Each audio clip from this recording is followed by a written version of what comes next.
મારું નામ જયમીન પંચાલ છે। મેં MCA નો અભ્યાસ કરેલો છે। મારે બિઝનેસના અંદર કન્ટેનર મેન્યુફેક્ચરિંગ અને લોનનો વ્યવસાય છે।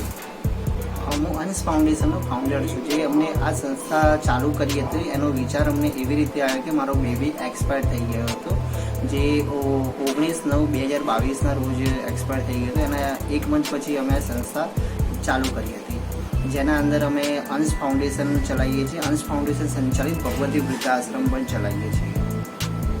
અંશ ફાઉન્ડેશન સંચાલિત ભગવતી વૃદ્ધાશ્રમના અંદર 25 જેટલા વડીલો અત્યારે આશરો લઈ રહ્યા છે, જેના અંદર પથારીવશ વડીલો અને નિરાધાર વડીલો પણ રહે છે। જે અમારો એક આશ્રમ અશક્ત આશ્રમ પણ તમે કહી શકો છો, કેમ કે અમારા આશ્રમના અંદર બધા વડીલો એવા છે કે જે પ્રોપર ચાલી નથી શકતા, હરીફરી નથી શકતા, એ ટાઈપના વડીલો રહે છે।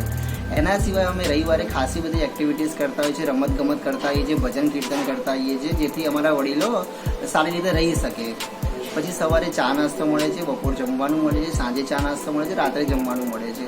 અને અમારે ટોટલ આશ્રમની કેપેસિટી 50 થી 70 દાદા દાદીઓને આશરો આપી શકીએ એટલી છે। અમારો મૂળ હેતુ એ છે કે અમે નિરાધાર અને નિસહાય વડીલોને આશરો આપીએ અને એમની સેવા કરીને પુણ્ય પ્રાપ્તિ કરીએ।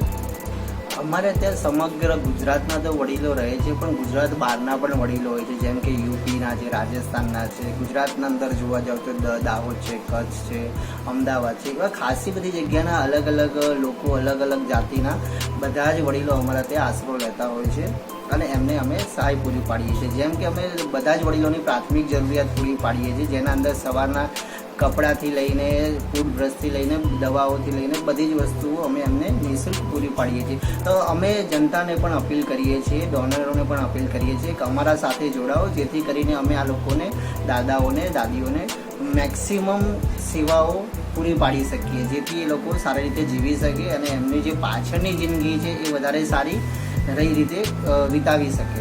અંશ ફાઉન્ડેશન સંચાલિત ભગવતી વૃદ્ધાશ્રમ દ્વારા એક લોકોને, એક પબ્લિકને સંદેશો આપવા માંગીએ છીએ કે અત્યારે ઢૂસકે ને ભૂસકે વૃદ્ધાશ્રમો વધી રહ્યા છે।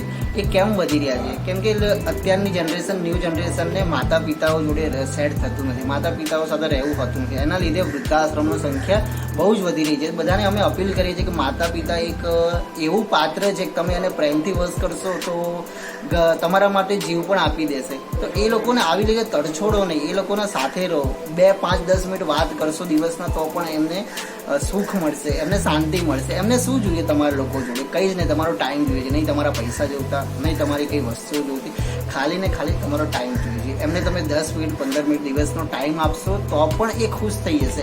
એમને પ્યારથી વર્તન કરશો ને તો તમારા માટે જીવ પણ કુરબાન કરી દે। તડછોડો નહીં, તમે તડછોડો છો એટલે વૃદ્ધાશ્રમમાં આવે છે।